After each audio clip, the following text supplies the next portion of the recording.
Classical education is friends and enemies. For many people, liberal arts education is just a classical education. It's an education that is happening more or less as it used to be in ancient Greece, or at least that's what they thought. It's education in which you are not going to be learning how to code, but you are going to read a lot of Plato. And to be honest, in some examples of liberal education, this is certainly true.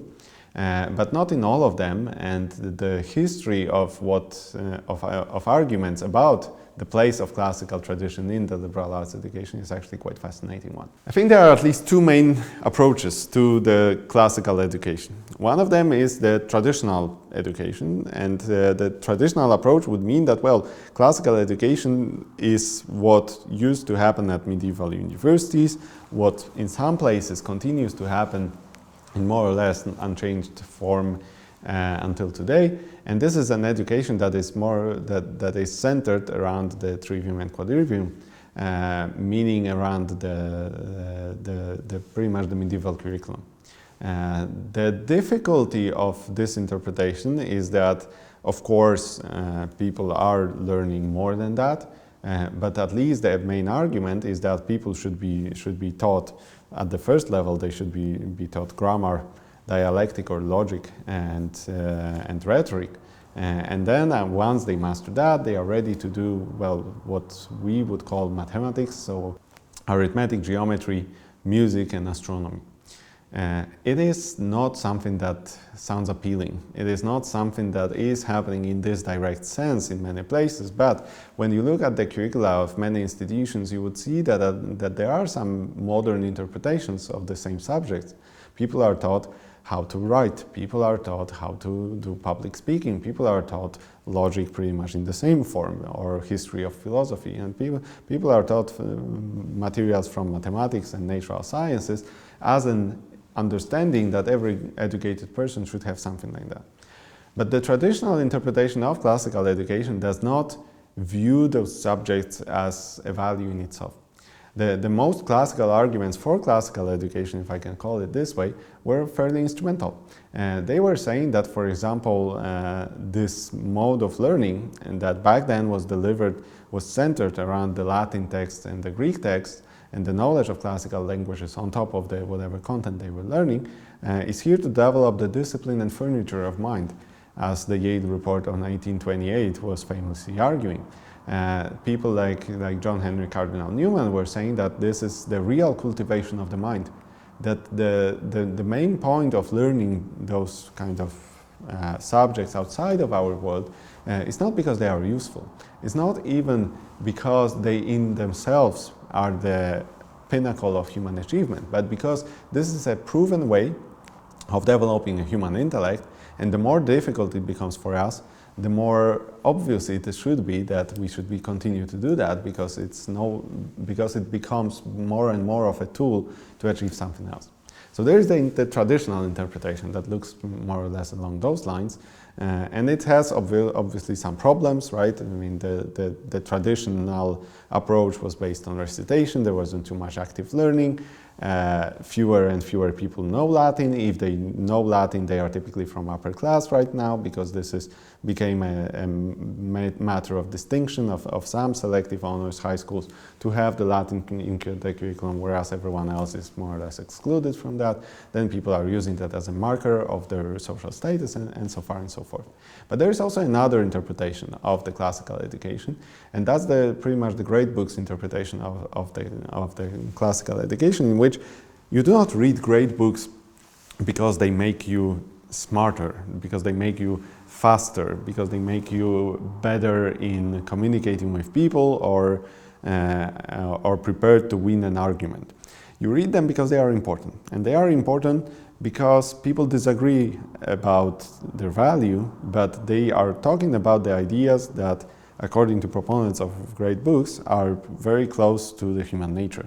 That all humans are struggling and have been struggling for centuries with certain problems and certain ideas, and we're disagreeing about certain values that those books represented and argued about, and the disagreements between those books are becoming a history of our civilization. And it's very difficult to argue that you can be an educated person in any civilization if you don't know how this civilization have developed.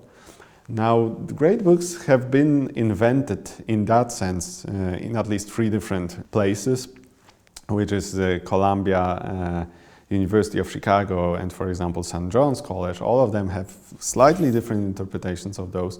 Some of them still exist in some changed form. Many examples of great books have disappeared fairly quickly, but they were a reaction to the rise of the research university and the disciplinary thinking and the kind of a soulless education that Americans were pursuing. It is quite interesting that the great books have not caught up in Europe, although 80 to 90% of authors they are reading are in Europe. It is also quite fascinating that the great books tradition as itself is based on English. So people are reading those great books, but they are reading them in translation, and there is no real expectation for you to read those great books in original language. As, for example, there is an expectation like this from theologians to read the scripture in the original language, right? So this tradition has developed in there, and it has been quite, I would say, attractive to a range of people in Europe over the last 30 years, and even to this institution to think that in some ways we will never have a complete liberal arts education if we continue to ignore the great books whatsoever. But we need not to fool ourselves. This is a minority of programs that have any kind of great books components because they have been accused, and not without a reason, of being exclusive, of being not helpful, for the education in the late 20th century, of there being an easier and more effective ways of getting similar content or similar way of doing things. So the traditionalist would say it's not traditional enough. The progressives would say it still doesn't resolve any of the problems that we have. So the classical education, in whatever shape, has at least 3 main enemies for the last 100 years. The first enemy is, of course, the research university. If the university is making you a chemist or a historian, you should be learning this particular matter, not something else. You have limited time to get there. And the university is the only place in the world where you can be at the cutting edge of research, close to people who can do this kind of research. So why should you be wasting your time, or why the university should be wasting their resources on teaching you something that is not connected to that research? Great books are not about specialization. All the research is about increasing specialization and becoming more and better in one particular direction. So it's a kind of a different ideal of education.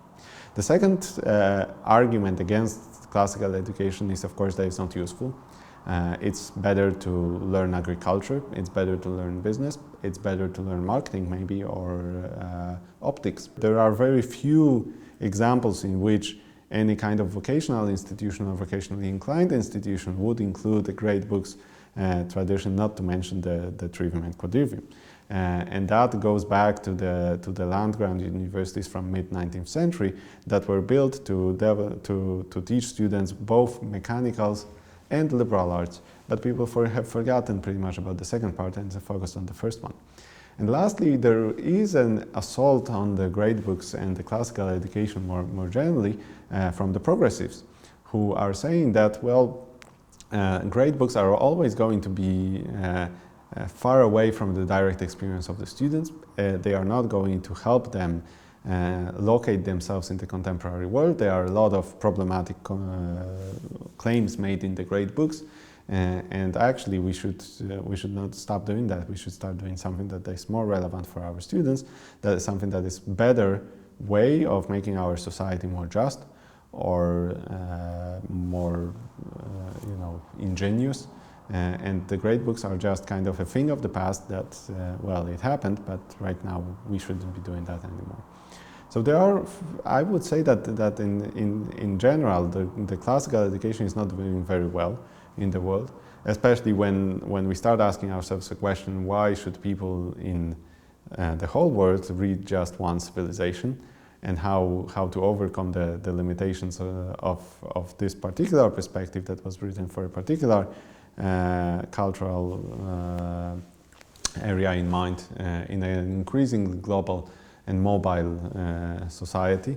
There are examples in the world, like Association of Cortex and Courses, who are trying more or less successfully to reinterpret or update the ideal of great books into something that will be valuable in itself or for some other purposes and spread this across the world. But you should know that they are no longer talking about great books. They are no longer talking about classical education. They are talking about core texts in the understanding that there is some body of texts that all of the educated people should know. And it's up to us probably to decide whether we believe that those texts really exist, and if so, what are our arguments to convince those that are not convinced.